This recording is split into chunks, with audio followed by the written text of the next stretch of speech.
I think it's a society-wide problem. I think it's not just a problem for photography field. You can find it in almost every industry. Jobs are given more towards male photographers that are already well known, and it's a safe choice. So of course that's what we get from the past, and we carry with us a little bit further until the change can take place actually. And that's why our mission, or the mission of the association, is to increase this visibility of female photographers. Welcome to Subtext Discourse Art World Podcast, highlighting unique perspectives on contemporary art photography. I'm your host, Michael Dooney. In today's episode, I'm speaking with 4 members of the Berlin chapter of the Female Photoclub, a Germany-wide professional association which aims to increase visibility of female photographers, advocates for equality in the industry, and raises awareness of issues such as pay inequality and lack of representation. In addition to the Female Photoclub, we'll also be speaking about the group exhibition Invisible Lines, Reflexionen der Gegenwart, opening this Saturday, the 15th of March at the Alte Münze Berlin from 6 p.m, which showcases projects from 28 members of the Female Photoclub and is included in the official program of the European Month of Photography Berlin. A quick reminder to please subscribe to Subtext Discourse Art World Podcast wherever you get your podcasts. It helps to grow the show and enable others to learn about my guests. Now, without further ado, please enjoy today's episode of the show. I'm joined now by Chiara Dazi, Victoria Kaempfe, Katrine Liese, and Natalia Carstens in the lead up to your exhibition, which is opening in a couple of days, which is the Female Photoclub exhibition during the European Month of Photography Berlin. My first question, I guess, is what's the Female Photoclub? And anybody can jump in. Whoever wants to start is welcome to start, but maybe you can introduce yourself first and then take the question. Yes, thanks for the question. I'm going to start. I'm Natalia Carstens from Berlin. I'm a freelance photographer and I'm specialized in art documentation and architecture for several years now. I mainly work for art and cultural institutions. I photograph exhibitions, artworks for galleries, art fairs, and artists. And besides client projects, I also create personal architectural series like the one I'm showing in this exhibition, which we'll talk about today. And the Female Photoclub, I've been a member for over 3 years now, and I really appreciate this community. For the past year, I've been organizing the Berlin local group with 2 other photographers, also Victoria, who's here today. And since October, I've also been on the board of the club. The Female Photoclub was founded in 2017 by Nora Tabel and Laura Morgenstern in Berlin. It started as a small meetup in Berlin, and soon other photographers in different cities saw the need for a community like this. And so the club expanded to other cities like Hamburg, Frankfurt, North Rhine-Westphalia in 2018. And the association was officially founded in 2020. Today, we are very happy to already have around 500 members across Germany. And we are organized in 9 local groups. And yeah, that's basically it. When did everybody join the Female Photoclub? I think I joined in 21. So Victoria joined in 21. Yes. Chiara? 2020, right at the beginning indeed. And Katrine? I joined last summer. I'm cool. Quite so a new you're member. Fresh. A newbie.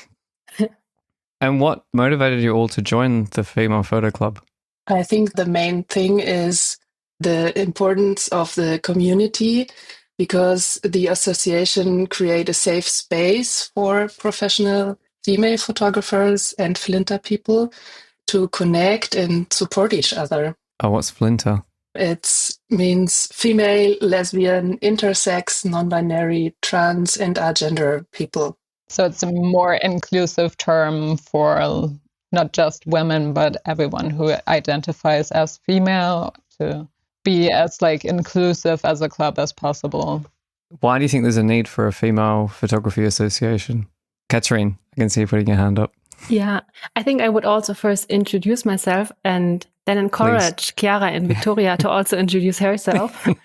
So I'm also a freelance photographer and I have a focus on portraits. I do business photography for companies, but I also work for individuals like artists. And I also work on my independent projects, like the one that I'm going to show during the exhibition. And I think the association was founded on the fact that FLINTA persons didn't feel heard in the existing associations, where you still have a strong male overhang. FLINTA persons just have different questions and needs. For example, there's a lower visibility of FLINTA photographers, which is one of the approaches of the association to make their work more visible. And I think one of the other reasons why there was a need for an association is that the exchange among them is just different. Natalia just mentioned it already. It's a more collegial and more respectful way to communicate with each other. It's a less competitive form of being, so to say. And if I myself compare a room full of men where I'm like the only woman and a room where there is just FLINTAs, I definitely have to say that I, for myself, feel more relaxed and I do feel more comfortable there. Yeah, to add to Kathrine's sentence about being more comfortable in a group of female photographers, I'm going to go back to when I joined the Female Photoclub. It was 2020. Actually, I've been in Berlin then for a long while, but I had been traveling a lot for a couple of years, residencies and projects around Eastern Europe. So I came back. I was a bit disconnected from the city and the photography, and the community, the club just was perfect to bring me back to the context and to the enthusiasm of doing photography together. So it was really a good way for me to get back in the city and in the field of photography. I've always known, actually, how lonely photographer's job can be. That's also one of the reasons I had chosen the Ostkreuz Schule, so the Berlin School of Photography Ostkreuz. I came here to study there. Like this camaraderie, this approach of teaching was what brought me here in the first place. So I'm thankful for that. Yeah, I noticed when I looked on the website, it kind of services a few different functions because it seems that it's a directory of female or FLINTA photographers, but you also, I think, Natalia, you mentioned there's local chapters, but there are also, if I understand correctly, you have like meetups or like local activities that people can participate in. Like what different functions does the Female Photo Club service? Maybe Victoria, you're one of the board members, you're a I'm not stand. a board member, that's Natalia, but I'm co-organizing the local group of Berlin together with Natalia and other wonderful photographers. And exactly, as you said, like we co-host and co-organize meetups, workshops, sometimes very business related, very informational, but sometimes also like really fun is the main point. And we go to exhibitions together. And also, as Kathrine said, and also Chiara, like for me personally, I love to host. And I think it's such a privilege to host like a safe space for all these FLINTAs and give them the room to really, for a genuine exchange where they can really have these open conversations on topics you sometimes are maybe too shy to ask, or like, how do I price stuff? Or I have a problem with a contract, like stuff like this, going really deeply into the business topics. Like, I'm so grateful for having this network and this community where I can really ask people, like, did you have this problem already? Or how would you solve this and that? And or also like technical stuff, like, would you buy this new camera? Or what do you like and what do you own? Blah, blah, blah. Stuff like that is so helpful to just have this room and meet these women quarterly and just like, yeah, have a good time. And right now in Berlin, we're 150 members, which is so cool. Such a big and diverse group. And yeah, I really enjoy my time there. And I'm really happy that I can shape this club also like with my own ideas. Nice. I mean, it sounds like a fantastic initiative. The other question I think I had was the way that it functions as a directory. Like if somebody wants to work with a female identifying photographer, is that how it also functions. If someone is more comfortable working with a female photographer, this is a place within the German-speaking space, or just within Germany? Like, do you also do Austria and Switzerland? The main work is in Germany, but we also have some members from Switzerland and Austria. But yeah, to get back to your question, there is a feature on the website, a search tool that helps, for example, agencies or editorial teams to find FLINTA photographers to achieve a more gender parity in job assignments, or where they explicitly want to work with a FLINTA person. They can go to the website and find them there. And the search tool has various filters. One is a diversity filter.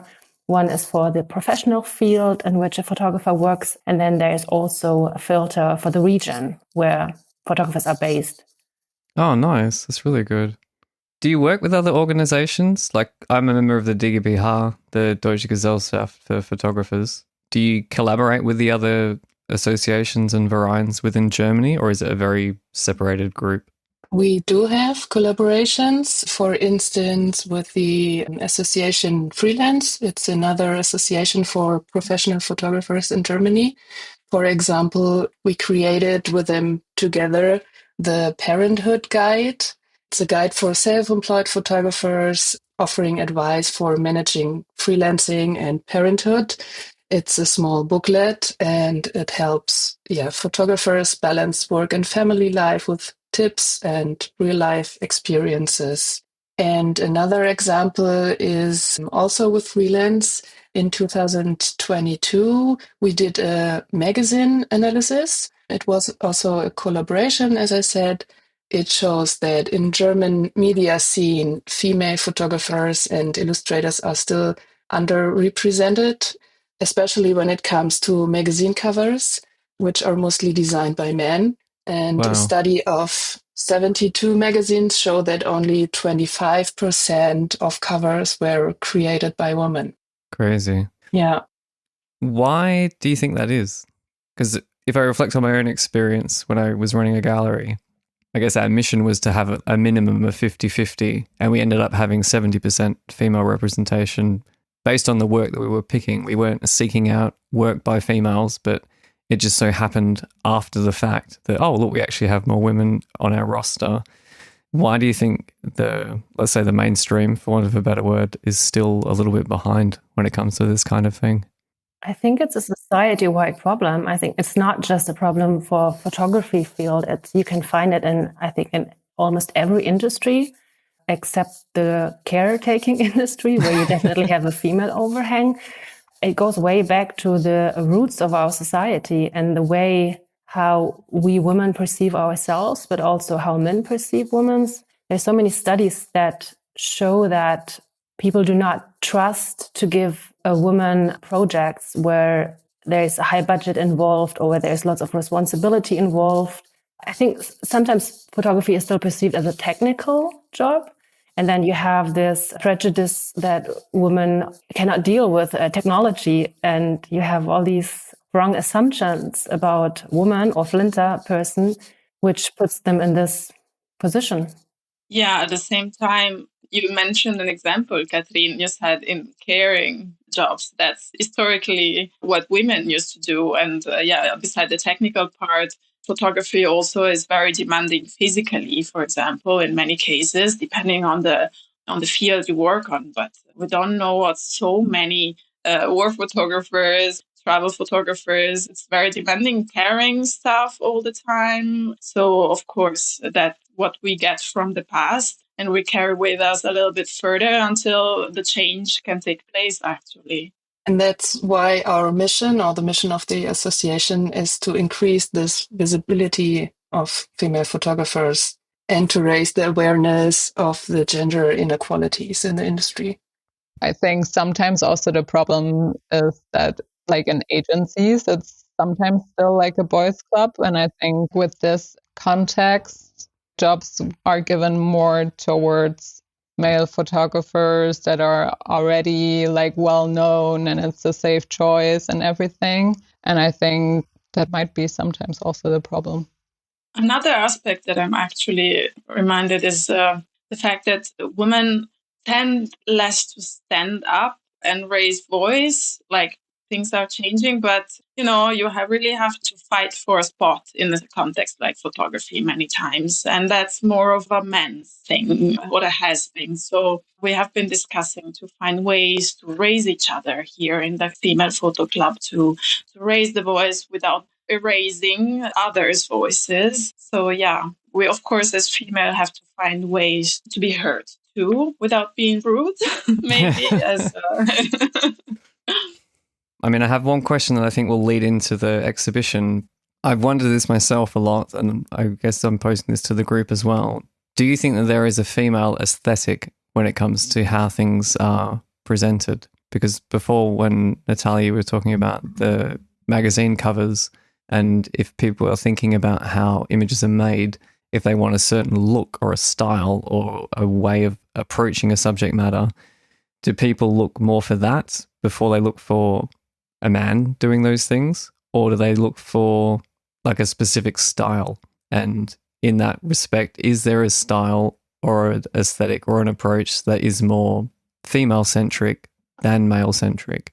I don't think that there is like a general female aesthetic. But what I would say from my own point of view and from my own work, because I'm a huge advocate for women's rights and equality, I would say I photograph women differently than like a male photographer would do. That's also like a lot of models told me before, that it's like just how you interact with each other is different. And then also the photographs turn out differently. Yeah. And I think it's also like the component of, I want to portray women as like strong and like really cool individuals, and not like maybe some male photographers have different motivations, I would say. I would add to this, to what Victoria said, that I'm not sure if there is an explicit visible female aesthetic in photos, but what is definitely different, and probably not for every woman as much as it doesn't count for every man, but I think women create a different working atmosphere. Yes. And I think this is something that maybe you can see in the images because a model felt more comfortable. Maybe she has a different expression. I'm not sure if you can really see this, if you like would give an images to say if one shot was done by a man or by a woman. But I think this is what, from my experience, also people feedback that the atmosphere is different. I would like to step in. Also, I just realized I haven't really introduced myself and what I do. Maybe I'm going to do that because it links to what I want to say now. I'm Chiara and I'm a documentary photographer. I've been doing long-term projects, reportage, and I have been exhibiting from the very beginning. I deal with news and sports and some events, conferences. But I have been dealing with exhibiting projects and diving into long-term projects from the start. And in this regard, thinking about if images, the aesthetic a woman can bring is different, I'm sure the way a woman can photograph is different. And I can see it because I'm not very much able to make a comparison on how a model will react to a male photographer or to a woman photographer. But I can see how groups I join when I dive deep into a project might consider my approach or might not consider my approach. And this is something that I can exploit sometimes as a woman, that allows me different access or not. But definitely there's a softer touch sometimes. I can access male-dominated context. I've been doing a project on ultras, football stories in Moldova. But at the same time, I did a story about traveling craftsmen in Germany, these traditional travels they do for 3 years. And I chose to stick to women. And that was a clear choice because it was something so demanding where I was so much involved myself in what I was doing. I was living with them. I was hitchhiking with them 24 hours a day. And I needed to feel the same they felt. And I needed to understand better, but also it was my needs. I was more comfortable in a 24 hours context with women in a travel context where you have no retreat, where you're all the time on the spotlight, and then coming back to the camaraderie and the support in the women context that we talked about before. But at the same time, I wasn't, as a woman, taken as seriously as probably a man in the football context. So that gave me the chance sometimes to be not noticed and to have access that a man wouldn't have had. So in the context of the European Month of Photography, did it open last week? On the 1st of March, yes. The official opening was the 27th of February, the inauguration. Yeah, the vernissage and the official site at the Akademie der Künste. Yeah, it's a festival of photography every 2 years. It's a connection of different European festivals. Like, it's an association, I believe now, based in Luxembourg. And so Berlin, together with France, Paris, Luxembourg, Belgium, and Vienna, if I'm not wrong. Yeah. I think it was born in Paris. Well, as everything probably linked to photography.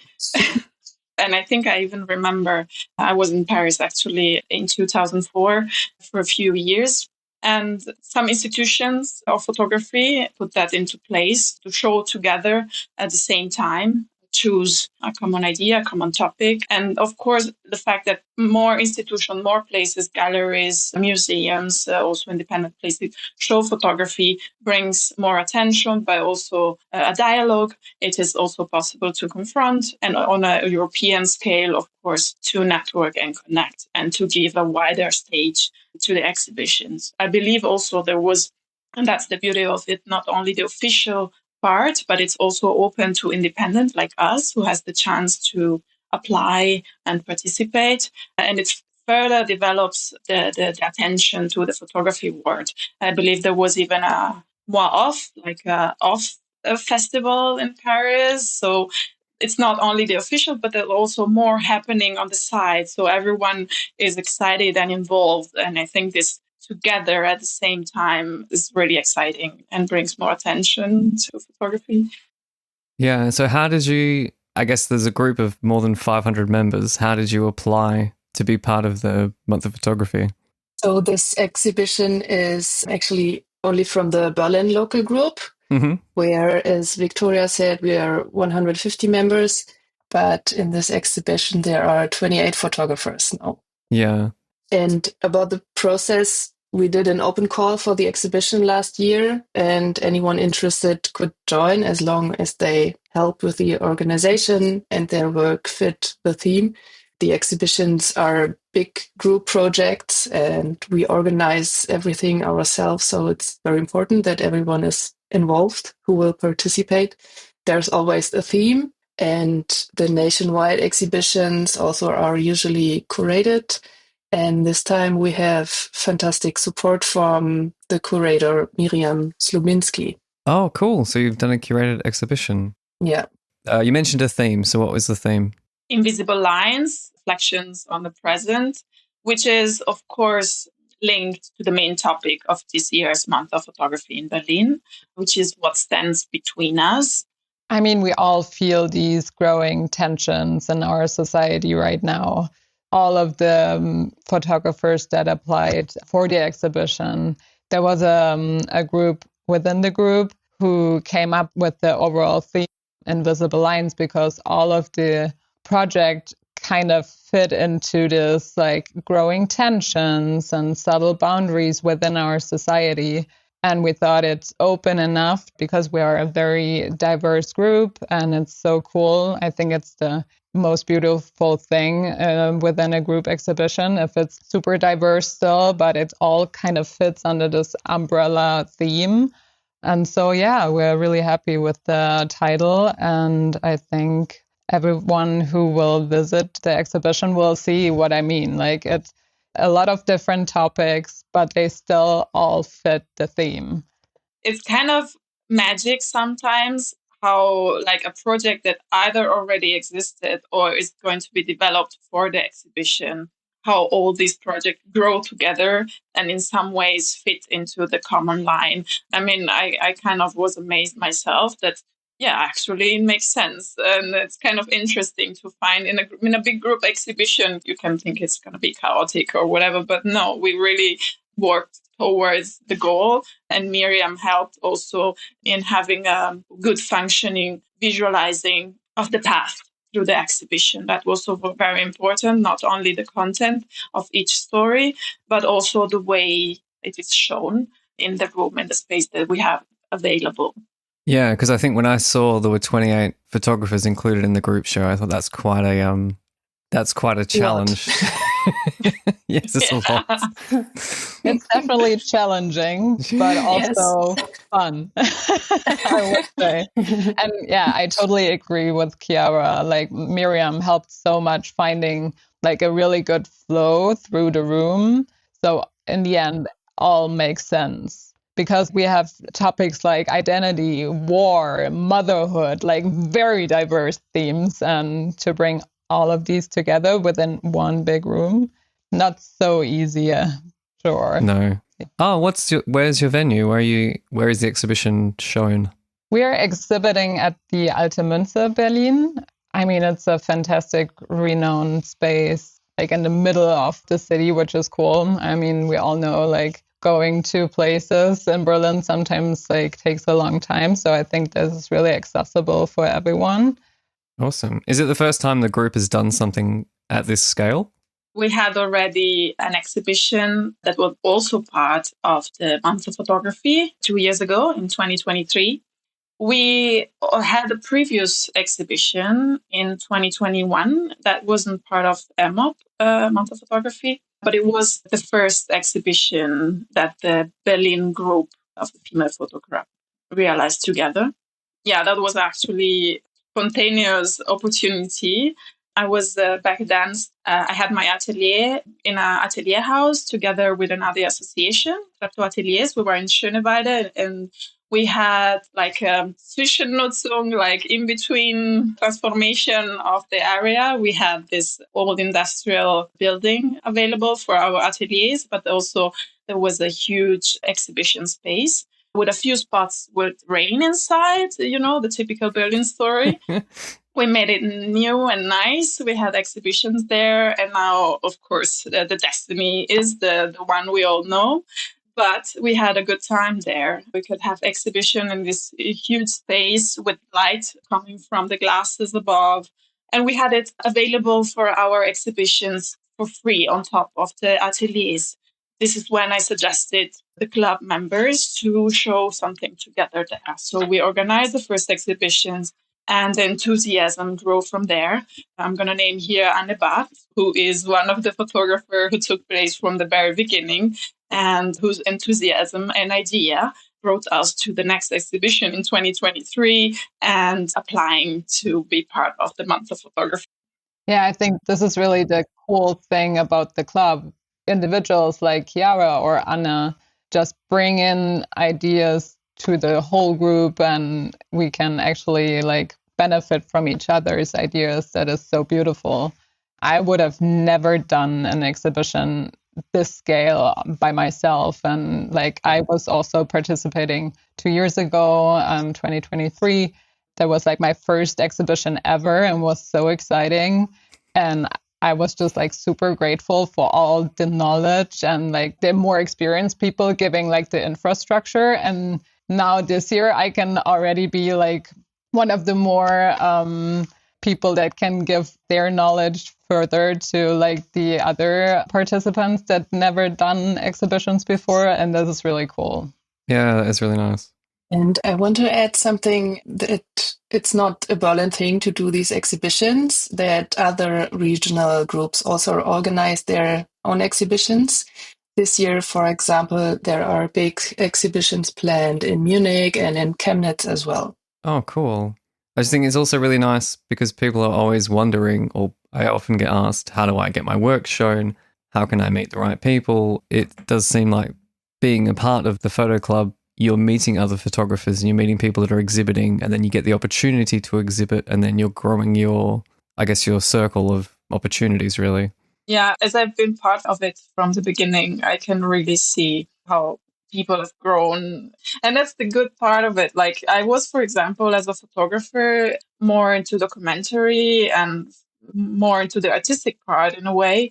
And I met many more photographers through the club who were more like commercial, advertising, a word that I hadn't had so much connection to before. So I learned from it. And at the same time, I could get like the input to something. And we had some people exhibiting in 21 who had never exhibited before. And so I think, how to reach an audience, just connect instead of fight each other is probably the best answer you could give. This is just something, one of the big benefits when you are in a group or when you gather yourself or organize yourself in an association. You can share your network, your knowledge, your reach, your power, and you can achieve so much more together. This is reflected in the credo of the association. I don't know if I already mentioned it, but it's miteinander statt gegeneinander, together, not against each other. And this reflects our belief in working together and supporting each other in the community. Yeah, cool. That's really nice. Well, in the context then of the show, maybe that we can talk about everybody can maybe say a few things about their individual projects that they're showing. Because I know you each have quite different approaches, like reportage, beauty, portraiture, architecture, just within the four of you. That doesn't include the other 24 photographers. So, Victoria, du musst dich noch vorstellen. Oh yeah, stimmt, yeah. I know. I think I can do it with like talking about my work, I guess. Yeah, that would be great. Okay. I'm Victoria. I work more in the commercial field. I mostly do fashion and portrait, also music. And I'm also work as an art director. And my series is called The American Dream. And I think from like an outside perspective, you could just see fragments of Americana, like even almost like cliche, like neon lit signs and very lonely landscapes and cars and cowboys and stuff like that. But on a very personal level, it's really like an exploration of my own American dream, because I used to live in the US. And when we moved back, my husband and I, we kind of had a culture shock, actually, because we had such a great time in the US. And it wasn't really easy to adapt to like German culture again. And I think we miss it like every single day. Wow. And so for the last like 5 years, we thought about like moving back. And this trip where most of the pictures were taken was kind of like a trip to touch base again and see how we feel about the country. And it was in November, right after the election. And so that was like kind of overshadowed by the outcome of the election, actually. I remember my husband coming down to our bedroom on the day off, and he was like, okay, there goes my hopes and dreams. And he was devastated. And also, like, for me, it's not really an option to move back at the very moment, especially as a woman, because I feel like it's just not an option, because I feel like it's not even sure if I still have like the same access to healthcare and stuff like that. And in this series, there went so much thought about this, and also like how overall political developments like really interfere with people's stories and identities. And it's not just like, sometimes it seems so abstract, but it's more than that. It really is affecting people's lives. Yeah, wow, that's really timely. How long did you live over in the US for? 2 years. 16 till 19, yeah. Yeah, and you had reverse culture shock when you came back to Germany. Yes. But I think I heard it from a lot of people that lived abroad. I don't know if you can relate, but it's I absolutely almost 100% like you have like two identities. And I sometimes really miss my other personality a little bit. Like it kind of switches with the language. And also when I see my friends from the US, and yeah, it's different. And it's also like, because I started my creative journey while I was in the US, and it shaped me as a person so much and as an artist. And I'm not sure, actually, if I would have went on this route without being there, if I would have done the same thing in Germany, because before we went to the US, I had like a corporate job, very secure, totally different field.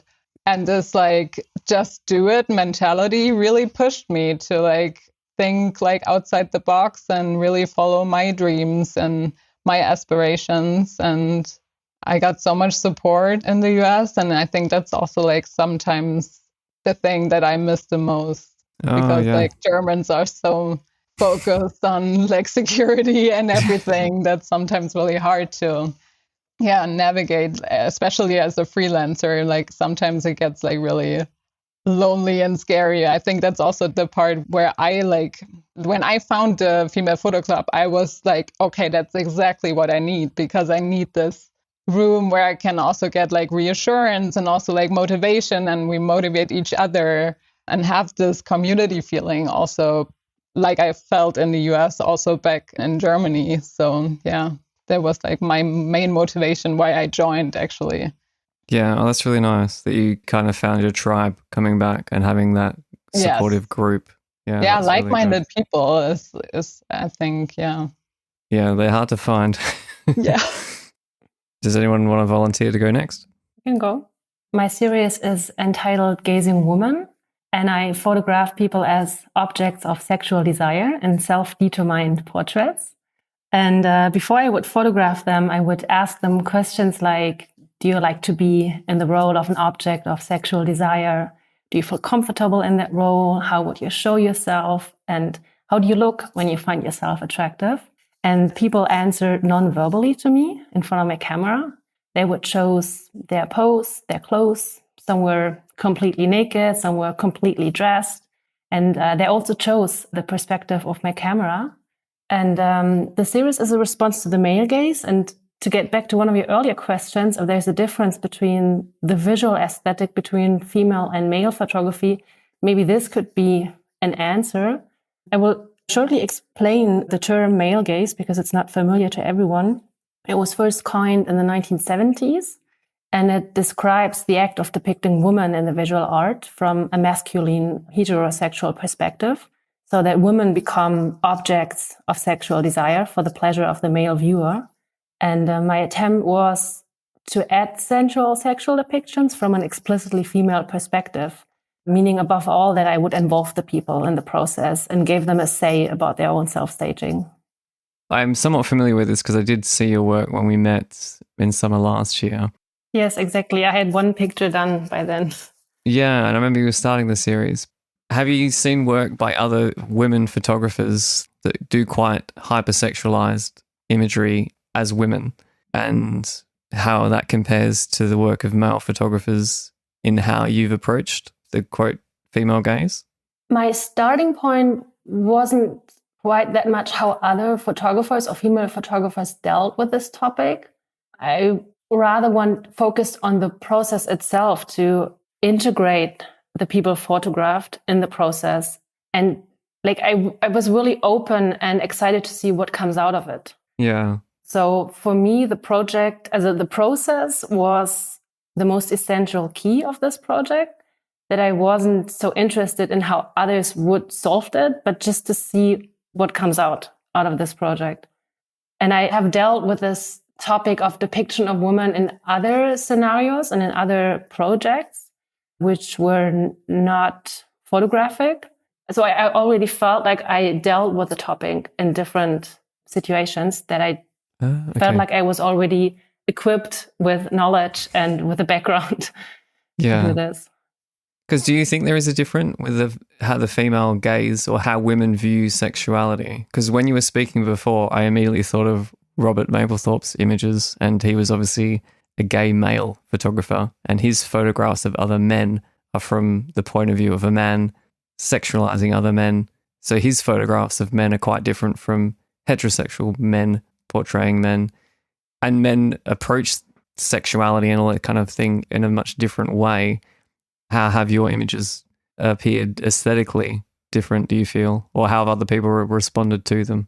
Yeah, this is so difficult to say right now because I'm so close to them. I did the last pictures on the first weekend of February, which is just 3.5 weeks ago. But I found it very interesting how Miriam, our curator, reacted on it. And her feedback was that she thinks that they all seem very, I'm not sure how to put it in English. It seems like they're very, very much with themselves. They're not so much exposed, but they are close to themselves, which makes them look strong.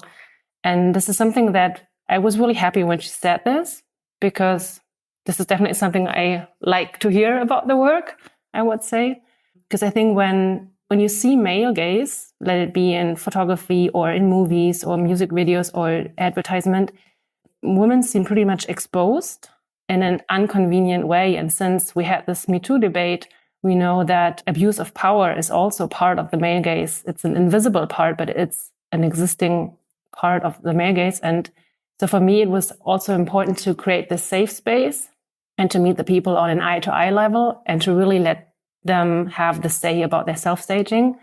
And yeah, I like this, that Miriam saw this in the images, that I let them their, so to say, it's funny in this context, but that I let them their privacy and that I let them their Würde in German. I'm not sure what this is in English. The dignity. Yeah. Oh, nice. No, really cool. I'm happy to hear as well that I saw the start of this project. So I'm really happy to hear that it's kind of being realized and presented. Yeah. Thank you. Chiara, did you want to go next? Yeah, I can go next.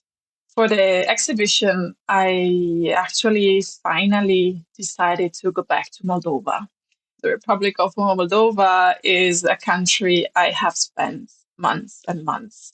I have been traveling all over the country, spending time with impossible people in the villages, all on my own most of the time. And short deviation, it's a quite conservative country. And in reaction to what Catherine said, I always was asked, are you a spy?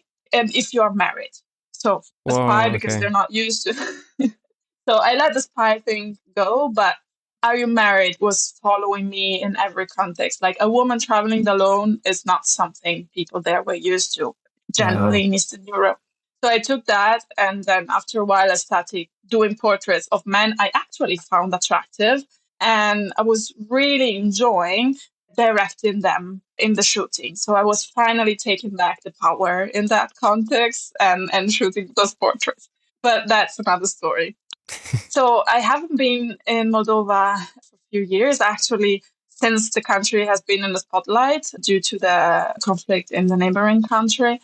And I have a very personal relationship with the country, not because of family or anything. When I was there the first time, I just felt something familiar and something very unfamiliar. I think the heritage, Romania and Russia, Soviet heritage mixed there. And so as an Italian, I felt the Romanian side I was comfortable with, but I was constantly surprised. But was this a bit crazy side or a bit surprising and fearless side. That's how I felt, how I interpret a bit the spirit in the country. So I went back for an idea that I had for a while, and it was fitting perfectly the topic of the month of photography and of our exhibition. I mean, border is a topic. We talk about invisible lines is the title of our exhibition. So I went literally to the border between Moldova and Romania, and I was shooting at the train station, so dealing with rails. So again, lines are something I took literally. And I decided to interpret this context a little bit more figuratively. In this city in Moldova, it's called Ungheni, there is a double station. It's close to the border to Romania. There is where passenger trains are undergoing the change of the running gear. This is because Moldova has a railway system with wider gauges, so which means they have to change this running gear in order for the train to be able to cross the border and run on the Romanian railway system, which has the normal or the more widespread in Europe with.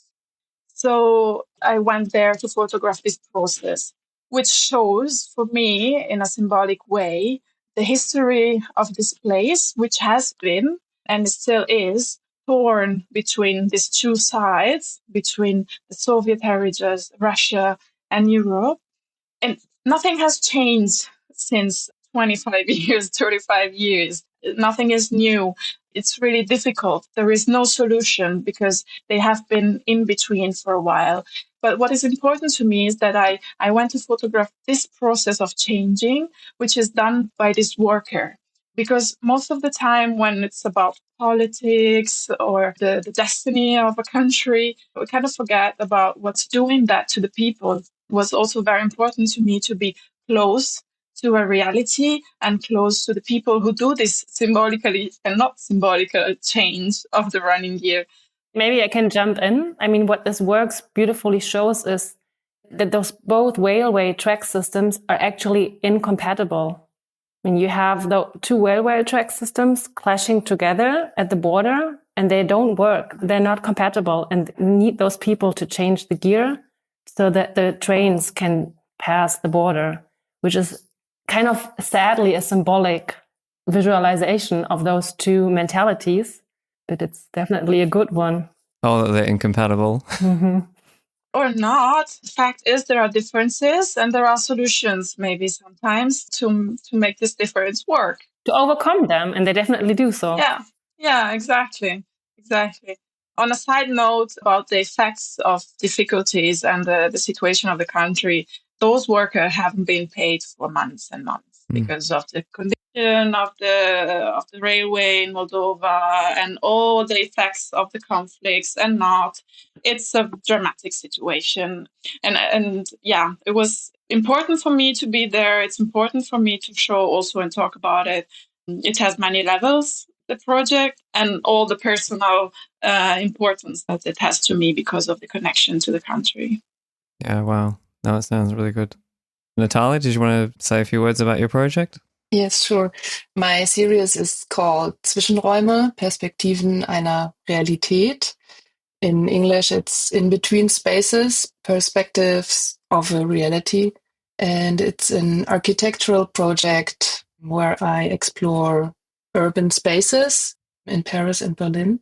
And with a minimalist aesthetic, I play with reflections and transparencies to create in-between worlds or non-physical spaces. It's kind of a visual experiment that invites us to rethink our perception of reality.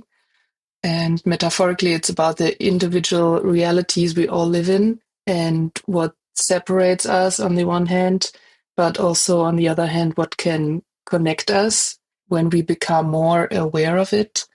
And this exhibition is the first time I'm presenting this series, so I'm very excited to show it. Cool. How did you decide on the two cities? Actually, I'm from Berlin. I was born in Berlin and I'm very used to it. Yeah. So sometimes it's not very inspiring for me anymore when I walk through the city. And I really like Paris. And my parents-in-law live there. So I have the great opportunity to be there sometimes.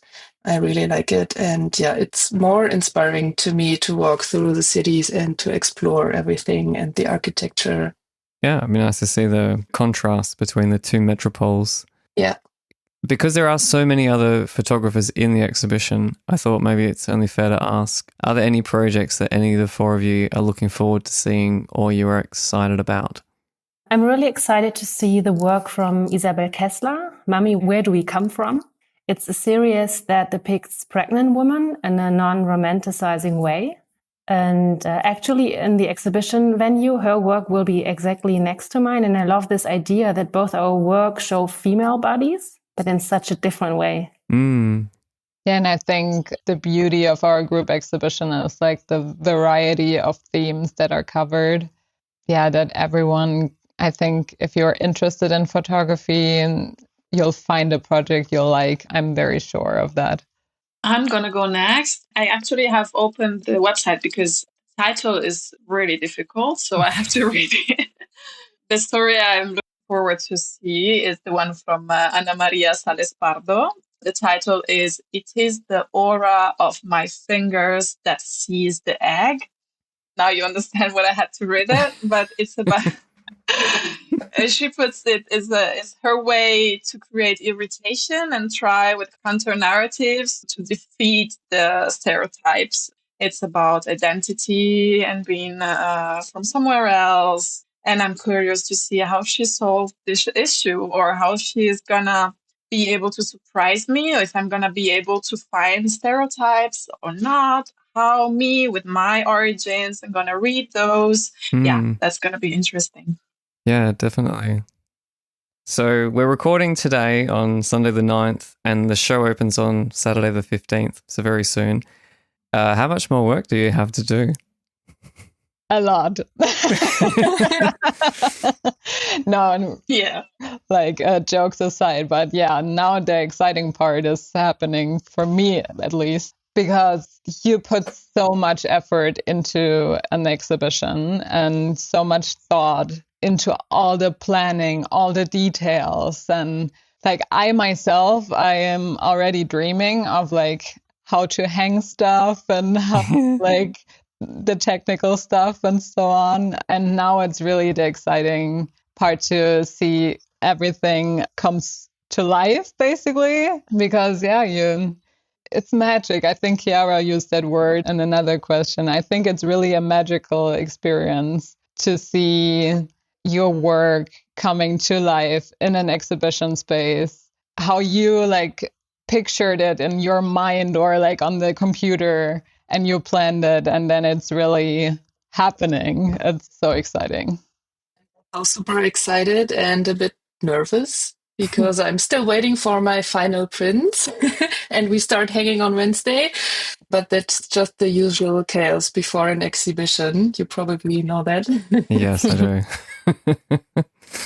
Yeah, I like that we're all coming together and be together in that big room for the next 4, 5, 6 days. And in the last weeks, we have communicated mostly online or by telephone. We had lots of Zoom calls. Sometimes we would see each other, but not everyone as a group, and not in such an intense way. And I'm looking forward to this, to feel this vibe and the energy of the group. Yeah. Yeah, there's going to be a lot to do. A lot of hard work, by the way, too, because we are actually doing it a lot ourselves.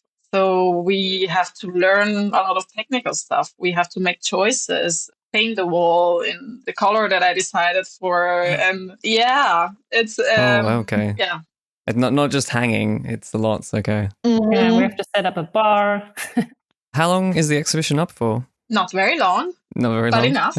And we're making the best out of it. No, it's until the 23rd. And we're going to have a finissage from 7 p.m. But as I said, we're making the best out of it because we're offering, for example, guided tours every day from Monday to Friday to invite people to meet us. So there's a lot of projects. They don't all have the space to be shown in full length. That's why we can talk about them more personally. And so every day there is a little group of photographers presenting their work, allowing others to ask questions. Sounds easy, but it's not, because there's a whole preparation behind it. I mean, we're not all public speakers. We're not used to this. We are photographers. We don't have to be it all, but we all overcome our fears and just do it. I remember 2 years ago, really was a coaching work for each other, because sometimes it's also very personal, the project, and it can go deep. And it's the beauty of it, but it can also be, for a shy person, not easy. So we really think it's important, but it's a learning experience also in this sense for us, making it happen. So we open ourselves up and allow the visitors to see it. And the opening will be next Saturday from 6 p.m. on the 15th of March. Cool. Well, I wish you all the very best for the opening and for the build and for the busy days ahead. If there are any FLINTA photographers within the German-speaking space, how can they get involved with? Visit the website, check the membership, application process and get in touch, write an email. I'm sure it's possible to come to one of those meeting evenings just to get to know the group and then apply to become a member. And come to the exhibition this week. Exactly. Yes. Come to the exhibition, come to the guided tours. That gives opportunity to get in contact with the photographers, to ask first questions, to get a feeling for the association. Nice. Well, thank you all for joining me, for sharing. And yeah, this is the first time I've done a call with 4 other people. So You did amazing. A first for me. Thanks for having us today. No, you're very welcome. Thank you. Yeah, thank you very much. I hope you enjoyed my interview with Female Photoclub members Chiara, Victoria, Katrine, and Natalia. If you happen to be in Berlin, be sure to visit the exhibition Invisible Lines, Reflexionen der Gegenwart at the Alte Münze Berlin, which opens this Saturday, 15th of March, and continues until Sunday, the 23rd. In the show notes, I've included links to the Female Photoclub, the European Month of Photography Berlin, and the individual photographers who joined me on today's program. Don't miss the latest episode of Subtext Discourse Art World podcast by subscribing wherever you get your podcasts. If you think your friends or colleagues would enjoy insights from my guests, then please feel free to forward them a link to the show. You're also welcome to send any comments, feedback, or questions about this or previous episodes of the program, whether through the contact form on my website or via social media. That's all for now. Thanks again for tuning in. My name's Michael Dooney, and you've been listening to Subtext and Discourse.